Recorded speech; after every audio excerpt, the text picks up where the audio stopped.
Dare to dream big. At Sun, we make it reality. Ghosh నివేదిక నేరుగా మాకివ్వకుండా మీడియాకు ఇవ్వడంలో ఉద్దేశమేంటి? కేసీఆర్ హరీష్ ప్రశ్న. బాగుంది కానీ ఓటుకి నోటు కేసులో కేసీఆర్ చేసిందేంటి?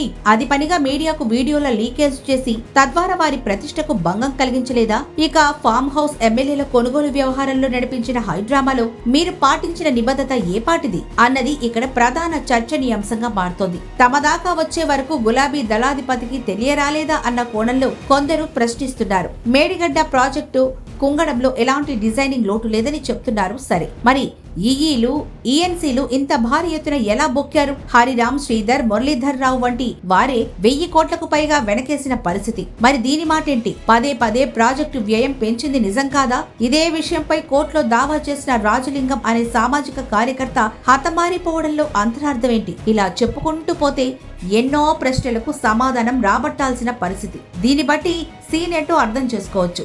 మంత్రి అడ్లూరి లక్ష్మణ్ అడిగినట్లు కమిషన్ ముందు విచారణకు హాజరైనప్పుడు తెలియలేదా ఈ ఘోష్ కమిషన్ రద్దు చేయాలని? ఇప్పుడే ఎందుకు ఈ పిటిషన్ లేసినట్లు అన్న ప్రశ్నలకు కూడా కేసీఆర్ అనుకో సమాధానం చెప్పాల్సింది. ఈ 20 రోజుల్లో అసెంబ్లీ సమావేశాల్లో చర్చించి ఆపై కేబినెట్ భేటీ తర్వాత ఈ వ్యవహారం పైన ఒక సిట్ వేయడమా లేక ఏదైనా దర్యాప్తు సంస్థకు అప్పగించడమా తేలాల్సి ఉందని అంటున్నారు. మరి చూడాలి ఈ కేసు కేసీఆర్ తదితరులను ఏ స్థాయిలో ఇరుకున పెట్టనుందో తేలాల్సిందే.